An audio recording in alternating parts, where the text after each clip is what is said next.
Hello, મારી રસોઈમાં તમારું સ્વાગત છે. આજે આપણે બનાવશી બટેટા પૌવા. તો બટેટા પૌવા માટે આપણે જોઈશે મેં અહીંયા ડુંગળી નાની સુધારીને 2 નાની ડુંગળી લીધી છે અને ઝીણી સમાર લીધી છે. 2 બટેટા લીધા છે મીડિયમ સાઈઝના, એને ઝીણા-ઝીણા આવી રીતે કટ કરી લીધા છે અને એક ભેગું મરચું, તીખું મરચું છે એક સુધારી લીધું છે. તીખું છે એટલે એક જ લીધું છે, તમે સ્વાદ અનુસાર તમે વધારે ઓછું કરી શકો. પછી બીજું જોશે તો કે વઘાર માટે જોશે આપણે લીમડો અને ગાર્નિશિંગ માટે છેલ્લે આપણે ધાણા છે એ ઉમેરશી. બરાબર, ત્યારબાદ ગાર્નિશિંગ માટે આપણે થોડા દાડમના દાણા લીધા છે, સરસ લાગે છે ખાવામાં બટેટા પૌવા સાથે. અને સાથે થોડી સેવ લીધી છે જે ગોપાલની આવે છે એ. અને બાકી જ આપણે મસાલા નાખતા હોય તો આપણે શરૂઆત કરીએ. અને હા, પૌવા છે એ મેં 250 ગ્રામ જેટલા લીધા છે. બરાબર, એને આપણે 2 થી 3 વાર પાણીમાં ધોઈ અને જ્યારે આપણે નાખવાના હોય ને છેલ્લે વઘાર થાય ત્યારે જ ધોવાના, ત્યારે જ પાણીવાળા કરવાના, કેમ કે નતર પછી સાવ એકદમ આમ લોંદો થઈ જશે. બરાબર, એટલે પછી આપણે ધોસી અને ત્યાર પછી ડાયરેક્ટ આપણે એમાં નાખી દેસી પૌવા. સૌ પ્રથમ આપણે પહેલા કઢાઈમાં તેલ લેસી થોડું.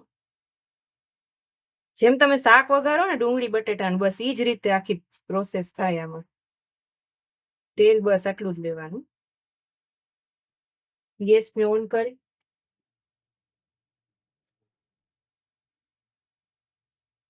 ગેસની ફ્લેમ મીડિયમ ટુ હાઈ રાખવાની. હવે એમાં આપણે થોડી રાઈ, થોડું જીરું એડ કરી દઈશું. એટલે રાઈ ને જીરું કકડે એટલે આપણે એમાં પછી ડુંગળી નાખી દઈએ. થોડીક રાઈ અને થોડુંક જીરું, આ રીતે.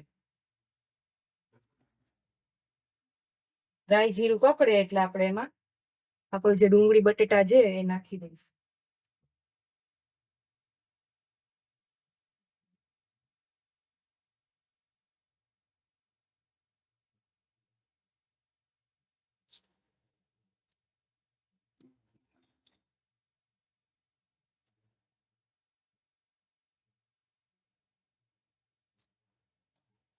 જો રાઈ જીરું હવે થઈ ગયું છે, સેજ આપણે પછી એમાં ચપટી હિંગ છે એડ કરી દઈશું.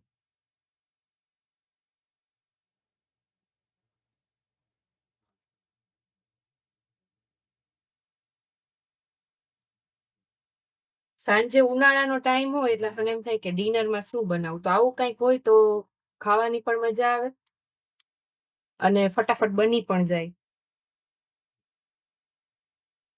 થોડીક હિંગ નાખી દઈએ. હવે આપણે બધું શાક છે એમાં એડ કરી દઈશું.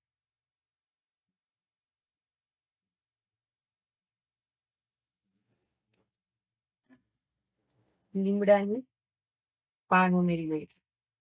આમાં તમે સિંગદાણા પણ હજી એડ કરી શકો, તો મેં અહીંયા સ્કીપ કર્યા છે. બરાબર, એ પણ એનો સ્વાદ પણ સારો આવે. શાક ને બધું જ્યાં સુધી ચડી જાય ત્યાં સુધી આપણે એને નાખી દઈએ. તો પેલા આપણે એમાં મીઠું ને નાખી દઈએ,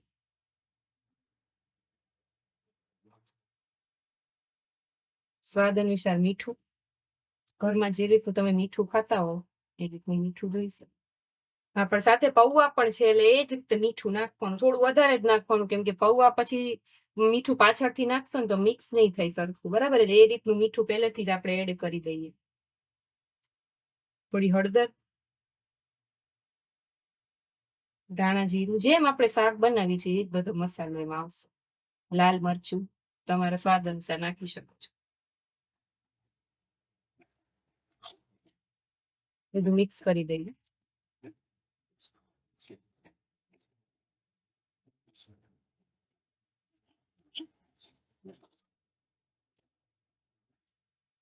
ગેસની ફ્લેમ થોડીક હાઈ કરી દઈએ.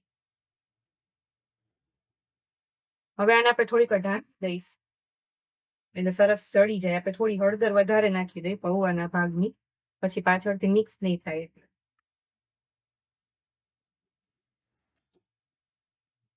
હવે આપણે આને શાકની જેમ થોડીક વાર ચડવા દઈશું.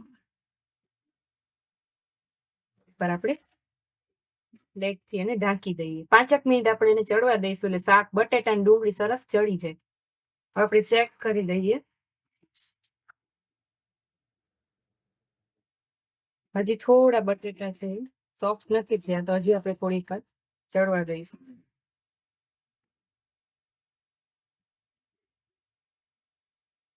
5 મિનિટ ચડવા દઈશું હજી. હવે આપણે ચેક કરી લઈએ પાછું.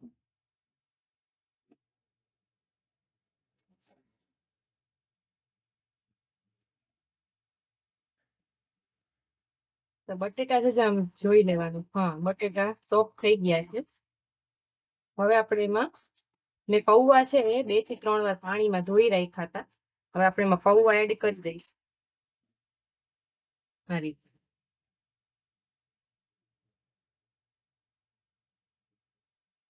250 ગ્રામ જેટલા પૌવા મેં લીધા હતા અને 2 થી 3 વાર એને સારા પાણીથી ધોવાના, એટલે એનો જે વ્હાઈટ પાર્ટ હોય એ બધો નીકળી જાય.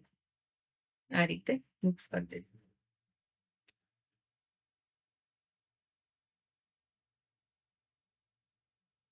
અને સવારે નાસ્તામાં ખાવ તો પણ ખૂબ મજા આવે બટેટા પૌવા ખાવાની. આજે મેં ડિનરમાં બનાવેલા છે. હવે પેલા આપણે મિક્સ કરી પછી જે ગાર્નિશિંગ માટે આપણે એડ કરવાનું તે કરી દઈએ. પેલા સરખી રીતે મિક્સ કરી દઈએ એટલે બધું જે વઘાર છે બધું એક સરખામાં મિક્સ થઈ જાય.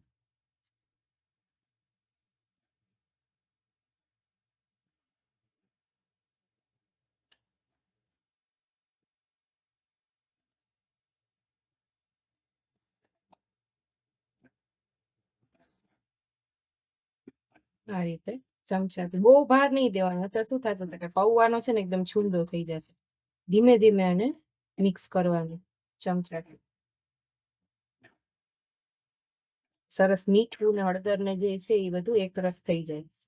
ત્યાર પછી હવે આપણે એમાં શું એડ કરશું તો કે 2 વસ્તુ એમાં આપણે એડ કરવાનું.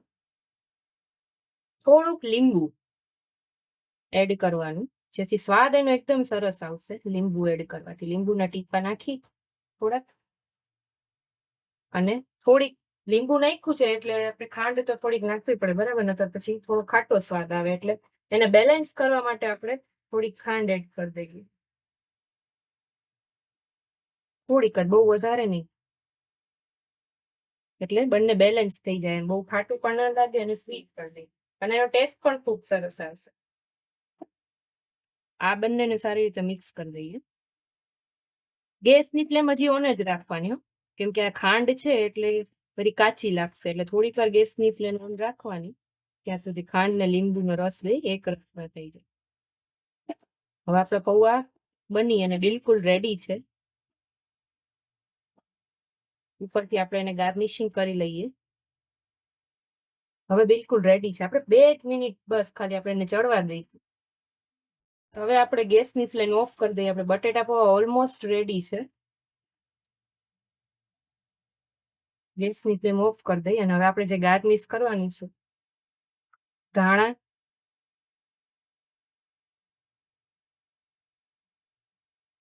અને ઉપરથી થોડા દાડમ,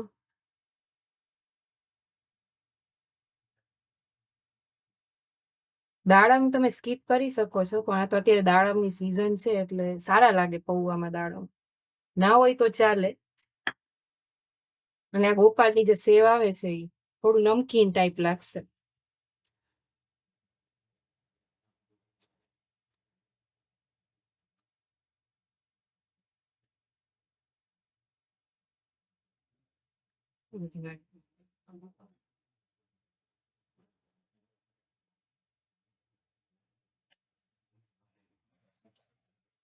સર્વ કરી લઈશું.